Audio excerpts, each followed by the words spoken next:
of your driveway, you hit the odometer so that it zeroes out on like the trip meter so you can keep up, or you just roll? Yeah, no, I've done that before because this is my third time of driving to the College World Series.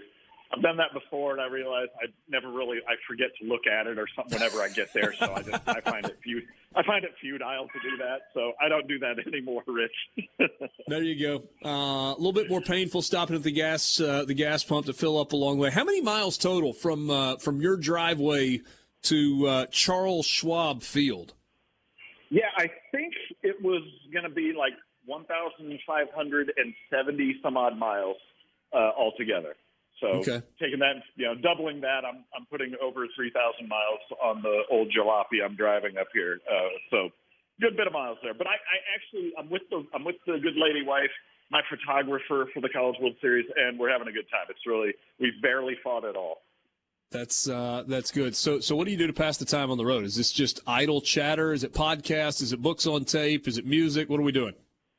We listen to we listen to Dave Grohl's the storyteller. We listen to his book and a lot of Norwegian death metal, and then some podcasts here and there. Yes, we do pretty well with passing the time. I've heard great things about Dave Grohl's book. I need to check that out somewhere along the way. It's just a lot of old rock and roll stories from the road and his career, and so it's the kind of stuff that I really dig into. So it was a really good thing to listen to for us to pass the time, All right, so everybody in America thought when Ole Miss was sitting at 7-14 in SEC play that they were for sure going to be in Omaha for the College World Series. You were part of that, everybody, right? Yeah, Rich. I couldn't wait I was really hoping you'd have me on this week because I was just thinking about how we were talking last week. I couldn't come up with a reason why Ole Miss or why Southern Miss would dominate and win. I couldn't figure out who was going to win that thing. And I also got to thinking about when I saw you at the Ole Miss Mississippi State game a few months ago, about how dire everything looked for Mike Bianco, for the Rebels in general, and just it's really amazing the turnaround they've had and the way they dominated Southern Miss last week. I was like, wow, this is really something. It really proved me wrong in a lot of ways, and they've done it all season long. So I think Ole Miss has just been such a great story this year and really interesting. This is probably me being a little bit of a romantic when it comes to college baseball, but I think this is part of what makes college baseball so cool. Teams that have got good players can go for extended stretches and not play well and still have a chance. You can't do that in college football.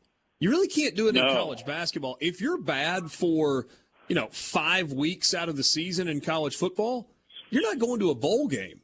But you can sneak your way into the postseason, and we talk about it every year, Eric, about some team getting hot at the right time. Yeah, this year, Rich, you look at the field of 8, almost every one of these teams went through a really bad stretch. Except maybe Stanford didn't have too bad of stretches, really. But, Arkansas looked really kind of average at times this year, and they've probably got the best talent out there. And, Texas kind of the same way, really good talent. And, of course, your Ole Miss boys, everybody, as you started off this segment with, everybody thought they were kind of left for dead, really, at 7-14 in the conference. But, yes, I love that about college baseball. And, you kind of go back to when Fresno State won the national championship. I saw them get beat by University of Portland earlier in that season. And they were just, they were a 500 team at the time and completely turned it around and got hot. And so that's why you're right. I love college baseball way more than college football for that reason. Your season's never really over with, more than likely, as long as you get hot at the right time. And we're seeing a lot of those stories here this week, and that's what makes this College World Series really interesting. And I don't think there's a real clear-cut favorite for this week, for this next 10 or 12 days, whatever it may be. So I'm trying to do this on the fly, and I should be able to remember this better than I do. But of the 8 teams that are in Omaha, how many of those 8 at one point this season were ranked number 1 in D1 baseball? Texas started the season there. We know that Ole Miss got there. Didn't Arkansas reside at number 1 at one point? Yeah, I want to say Arkansas was for a week or maybe, I think it was Arkansas was for a week or so. And you mentioned Texas. Yes, Stanford never got there, but I think I think you have that pegged right, yeah. And then about the halfway point of conference play, Tennessee, or really I guess it was the first week of conference play, they slid into that number one spot and then never moved from it the rest of the way. But it's kind of crazy, though, when you think 3 or 4 of the 8 teams that were in the field at some point occupied the number one ranking. And kind of going back to what we were talking about a second ago, so set Ole Miss aside for a second. Auburn playing their best baseball of the year. Arkansas playing their best baseball of the year. Texas, hot right now. Texas A&M hasn't lost a series since the third week of conference play. Notre Dame red hot. Oklahoma hot. I mean, Stanford's the only team that, like, I look at and they're like, they didn't really play that great, and yet they still got here. Yeah, no, that's kind of true. Actually, that's a good way to put it. Stanford, and of course, I think when I talked to you last week, I mentioned going to the regional up there at Stanford. Texas State beat them the first time they played each other, and then Stanford made that miraculous comeback in the bottom of the ninth. So they were just a hair on the chitty chin from not being even in the super regionals, where they got worked pretty good. Their starting pitching got worked pretty good against UConn. UConn really put it on them, and Stanford was just able to kind of bash their way back into it. I think, and with just all the teams that you mentioned and all that, I think that's a reason why I said just a few minutes ago that this is as balanced as a College World Series as we've had in a long time. There's really, you can point to weaknesses on each team, and you can point to reasons why they'll win it all for each team too. It's really tough to pick winners just because of everybody has done a really impressive job in the last week or two and gotten hot at the right time. And yet I'm going to try and make you pick winners, or at least give me a lean. Let's just look at the first 4 games. So we get started on Friday with Oklahoma, Texas A&M. What an incredibly fun way to start it. By the way, pace of play for Texas A&M, game 2 is going to be late getting started. I think that it's so long. What are you looking for in Oklahoma, Texas A&M?